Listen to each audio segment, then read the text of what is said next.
उनके गरीबा में खंजर हो, मुझे एतराज न हो, ऐसा हो नहीं। कोई अपना गम सुनाए, मुझे खिराज न हो, ऐसा हो नहीं सकता। मैं इंसान हूं, मुझे खुदा ने बनाया है इंसान के लिए। किसी इंसान को दर्द हो, मुझे वो दर्द न हो, ऐसा हो नहीं। मौजूदा सरकार बिहार की हार रही है। अपने हार की डर से, अपनी हार की मुसीबतों को देखते हुए आपने ये फैसला किया, क्योंकि पिछले बार जो अंतर था सरकार का, लेकिन इस सरकार का फैसला नहीं है, सरकार का और आप विषय पे आइए। जी, ये अंतर सिर्फ 12,000 का था।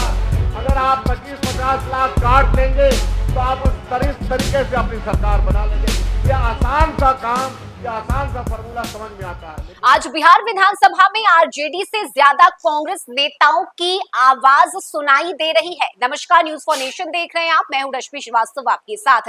मतदाता सूची पुनर्निरीक्षण को लेकर जहां एक तरफ विपक्ष हमलावर है, कई सवाल उठाए जा रहे हैं, साजिश की बात कही जा रही है, तो आज वहीं दूसरी तरफ कांग्रेस नेताओं ने कई गंभीर आरोप सरकार पर लगाए हैं। कांग्रेस नेताओं का दावा है कि हमने जो सर्वे करवाया है, उस सर्वे रिपोर्ट में एनडीए की सरकार हारती हुई नजर आ रही है और इसी हार के डर से ये लोग बौखलाए हुए हैं और यही वजह है कि मतदाता सूची पुनर्निरीक्षण के जरिए कई वोटरों के नाम को लिस्ट से काटने की साजिश इन लोगों की तरफ से, यानी कि एनडीए सरकार की तरफ से की जा रही है। ऐसे में क्या कुछ आरोप लगाए गए हैं कांग्रेस की तरफ से, क्या कहना है सदन के अंदर कांग्रेस के विधायक शकील अहमद खान का, आप खुद से। एक छोटी सी कविता मुझे लगी कि पढ़ना चाहिए। ऐसा ना कि हम भी पढ़ने लगे उसके बदले। ये परवेज अख्तर की है। उनके गरीबा में खंजर हो, मुझे एतराज न हो, ऐसा हो नहीं सकता। कोई अपना गम सुनाए, मुझे खिराज न हो, ऐसा हो नहीं सकता। मैं इंसान हूं, मुझे खुदा ने बनाया है इंसान के लिए। किसी इंसान को दर्द हो, मुझे वो दर्द न हो, ऐसा हो नहीं सकता। तुम भूल गए अपने फर्ज को, तुम भूल गए अपने फर्ज को, मुझे फर्ज याद न हो, ऐसा हो नहीं सकता। तुम बांटते हो समाज को, मुझे एतराज न हो, ऐसा हो नहीं सकता। ये बात शकील साहब, आपके इस पंक्ति पर चुनाव आयोग को अगर बोलना होगा, क्या बोलेगा मालूम है आपको? वो कहेगा, सुन तो लीजिए ना, सुन, कहेगा इरादे मेरे हमेशा साफ होते हैं और इसलिए कई लोग मेरे खिलाफ होते हैं। यही वो कहेगा, दूसरा कुछ नहीं कर सकता है। बोलिए। इस बार बड़का जुट्ठा पार्टी के इरादे कैसे हैं, उसका अंदाजा इस तरह से हो रहा है कि टोका-टोकी नहीं करिए, तो बड़का जुट्ठा पार्टी तो हम नहीं बोले, बहरहाल उनके इरादे की पुख्तगी का इल्म यूं हो रहा है कि शांत रहिए। हमारा जो वोट का अधिकार है सर, आजादी के पहले हमारे वोट के अधिकार चंद लोगों के हाथों में थे। आजादी के बाद से असल मामला एक एक आदमी का, चाहे वो गरीब तरीन आदमी हो, चाहे वो समाज के किसी भी वर्ग का हो, उसके वोट का अधिकार उसको दिया गया फ्रेंचाइज को। और अगर उस वोट के खिलाफ कोई काम न्याय संगत नहीं हो रहा हो तो तकलीफें होंगी। आप ये कहिए, आपको कहना चाहिए कि एसआईआर हो, लेकिन उसका टाइम फ्रेम क्या है?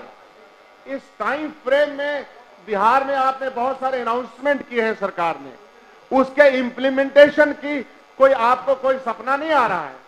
आप इंप्लीमेंटेशन अपने अहलकारों से एसआईआर के मामले में करवा रहे हैं, तो क्या यह मुमकिन है? यह मुमकिन नहीं है। जो काम कम से कम साल में चाहिए था, आपको मैं बताता हूं, जितने भी हमारे एमएलए साहबान दोस्त मित्र हैं, अपने अपने ब्लॉक में जाएं और अपने अपने ब्लॉक में देखेंगे कि इवन रेसिडेंशियल सर्टिफिकेट हजारों हजार की तादाद में उनके ब्लॉक में उसके रेसिडेंशियल सर्टिफिकेट नहीं बन रहे हैं। तो मैं ये बताना चाहता हूं, आपने जो समय दिया, कि आखिर क्या वजह थी कि इस शगुफे को इलेक्शन कमीशन ने लाया है। वो वजह पूरे बिहार को, पूरे मुल्क को इस बात इसकी समझ है। वो समझ ये है कि आपके तमाम जो सर्वेज आए हैं, जो इंटरनल सर्वेज में मौजूदा सरकार बिहार की हार रही है, अपनी हार की डर से, अपनी हार की मुसीबतों को देखते हुए आपने ये फैसला किया, क्योंकि पिछले बार जो अंतर था सरकार का, लेकिन इस सरकार का फैसला नहीं है, सरकार का और आप विषय पे आइए जी। हाँ। ये अंतर सिर्फ 12,000 का था। अगर आप 25-50 लाख काट लेंगे तो आप उस तरीके से अपनी सरकार बना लेंगे। ये आसान सा काम, ये आसान सा फॉर्मूला समझ में आता है, लेकिन हम लोग याद रखिएगा कि यह जो हो रहा है इसको हम होने नहीं देंगे। हम ये बात आपके सामने कह रहे हैं, वतन की फिक्र कर नादान, वतन की फिक्र कर नादान, मुसीबत आने वाली है, तेरे बर्बादियों के मशवरे हैं आसमानों में। अंदाजा नहीं है आपको कि आप क्या कर रहे हैं, और आपको यह भी अंदाजा नहीं है कि विपक्ष क्या करेगा। हम अपने वोटों का अधिकार का, उसमें किसका वोट जा रहा है?